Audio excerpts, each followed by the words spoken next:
토마스 보스턴, 거듭남의 증거. 가짜 거듭남의 현상. 거듭남의 속성을 보다 잘 이해하고자 한다면 무엇보다 먼저 다음 사실을 기억하시기 바랍니다. 그것은 자연현상에서도 가짜 임신이 있는 것처럼 은혜에 있어서도 그렇다는 것입니다. 이로 인해 많은 사람들이 스스로를 속이고 자신이 체험한 어떤 부분적인 변화를 이 크고도 온전한 변화로 착각합니다. 이와 같은 잘못을 피하기 위해 다음 몇 가지 사실들을 살펴보도록 합시다. 첫째, 많은 사람들이 교회를 어머니라고 부르지만 하나님은 그들을 자녀로 인정하지 않으십니다. 내 어미의 아들들이, 즉 거짓 형제들이 내게 노하였구나. 세례를 받은 모든 사람이 거듭난 것은 아닙니다. 시몬은 세례를 받았지만 여전히 악독이 가득하며 불의에 메인바 되어 있었습니다. 기독교 국가에서는 많은 사람들이 자신을 그리스도인으로 부르지만 그들이 소유한 그리스도는 실체가 없는 이름에 불과합니다. 이는 놀라운 일이 아닙니다. 왜냐하면 심지어 소수의 사람들이 기독교 신앙을 가지고 있는 곳에서도 마귀는 그리스도의 양떼 사이에서 자신의 염소들을 키우고 있기 때문입니다. 저희가 우리에게서 나갔으나 우리에게 속하지 아니하였나니. 둘째, 좋은 교육을 통해서 거듭나지 못합니다.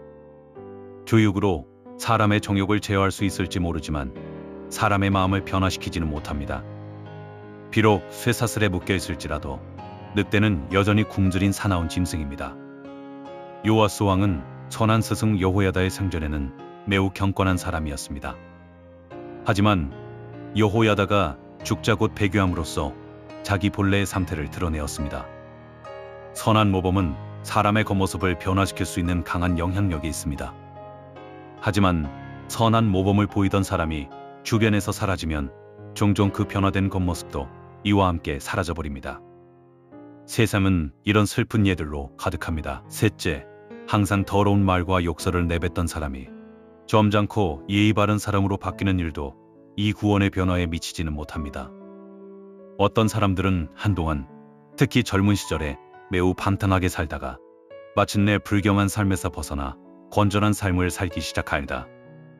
물론 이것도 일종의 변화입니다. 하지만 하나님의 은혜를 전혀 알지 못하는 사람들에게서도 이런 변화를 볼 수 있습니다. 하지만 이런 변화는 서기관과 바리새인의 의보다 낫기는커녕 거기에도 미치지 못합니다. 넷째, 어떤 이들은 여러 외적인 종교적 의무를 열심히 수행하지만 아직 거듭나지 못했습니다. 납은 여러 가지 모양으로 주저할 수 있지만 여전히 싸구려 금속에 불과합니다. 세상의 더러움을 피했으면서도 여전히 개와 돼지 같은 사람들이 있습니다. 모든 외적인 종교적 행위는 자연적 능력의 한계 안에서도 수행할 수 있습니다. 그렇습니다. 위선자들은 모든 성령의 은혜를 모방하며 행동할 수 있습니다. 성경은 진리의 거룩함, 즉 참된 거룩함과 거짓 없는 믿음에 관해 말씀하고 있습니다. 이는 위조된 거룩함과 거짓 믿음이 있음을 보여주는 것입니다. 다섯째, 사람들은 상당히 엄격한 수준으로 종교적인 삶을 살 수 있지만 여전히 새롭게 태어나지 못했을 수 있습니다. 거듭나기 전 자신의 상태에 관해 바울은 이렇게 말했습니다. 내가 우리 종교의 가장 엄한 팔을 쫓아 바리새인의 생활을 하였노라. 인간의 본성은 종교적인 문제에 관하여 나름대로의 엄격함을 추구할 수 있습니다. 바리새인들도 엄격한 종교 생활을 했고 그리스도를 그저 쾌락을 즐기는 사람으로 여기기까지 했습니다. 어떤 사람이 그 양심이 각성되고 행위 언약의 영향 아래 있다면 그가 자연적 능력의 법인 내에서 행하지 못할 일이 무엇이란 말입니까? 비록 사단의 입에서 나온 말이지만 이 말은 진실입니다. 가족으로 가족을 바꾸오니 사람이 그 모든 소유물로 자기의 생명을 바꾸올지라.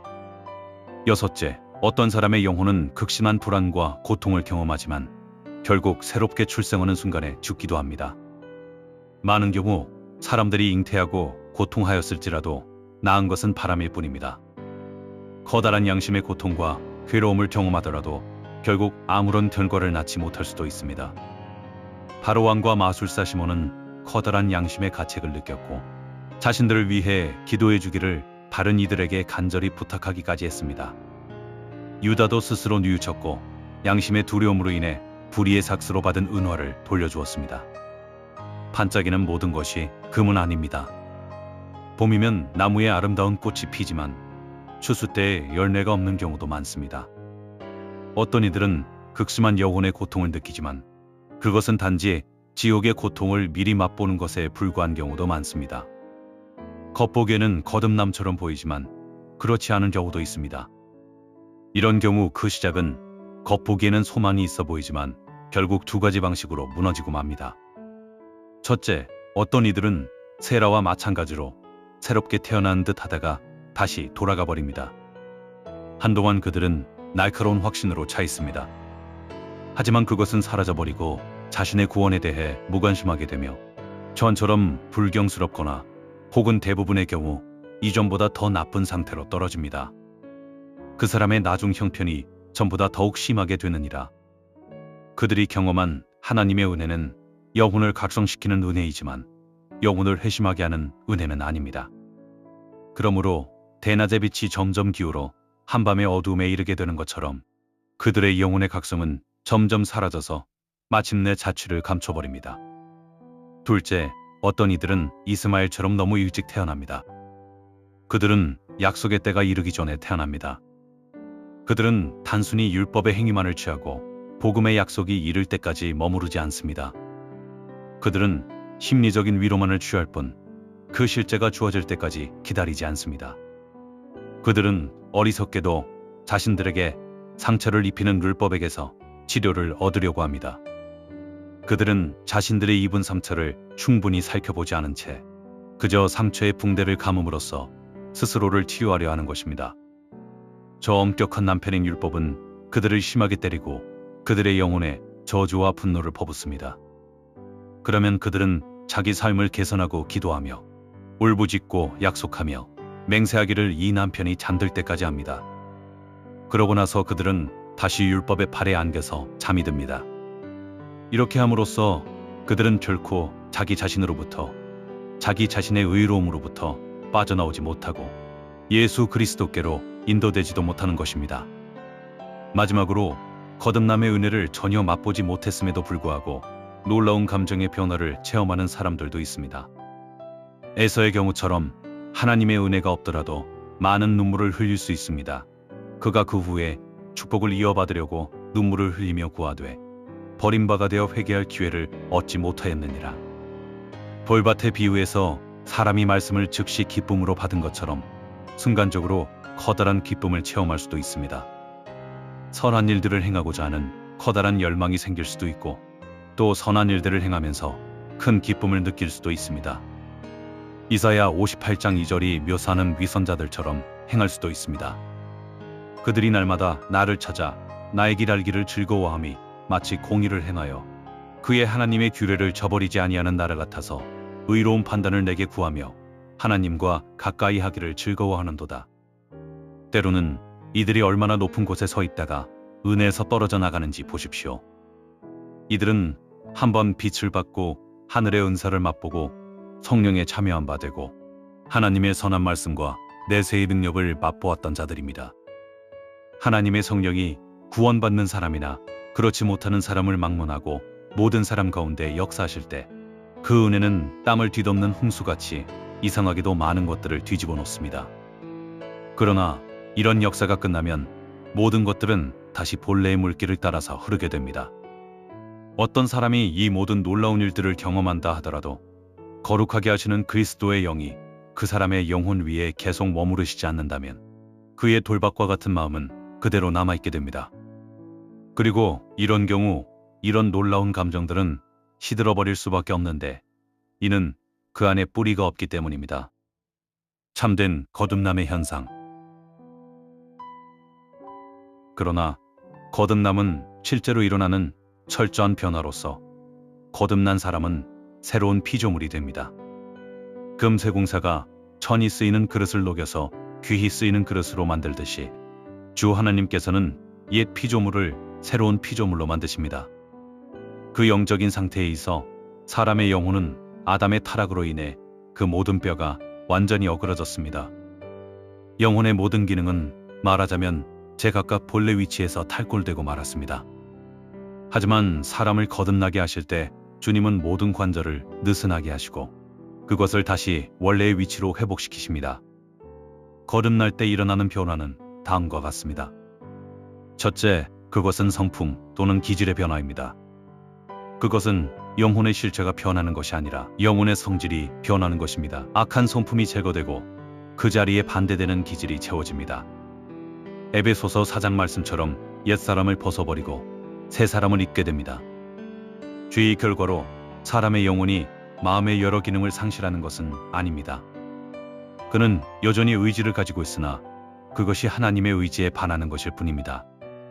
그러므로 거듭날 때 새로운 실체가 창조되는 것이 아니고 새로운 성질이 주입되는 것입니다. 어두움 대신에 빛이, 불의함 대신 의로움이 주입되는 것입니다. 둘째, 그것은 초자연적인 변화입니다. 거듭난 사람은 성령으로 태어납니다.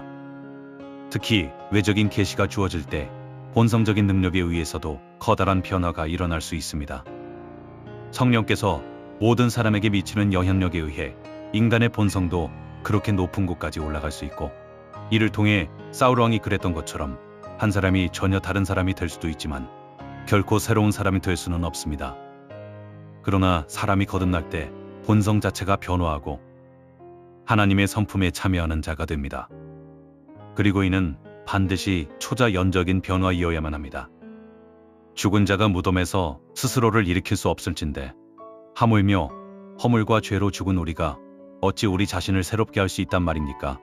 거룩해 하시는 그리스도의 영 외에 누가 사람의 영혼을 그리스도와 같은 형상으로 변화시켜 그 안에 그리스도가 이루어지게 할 수 있단 말입니까?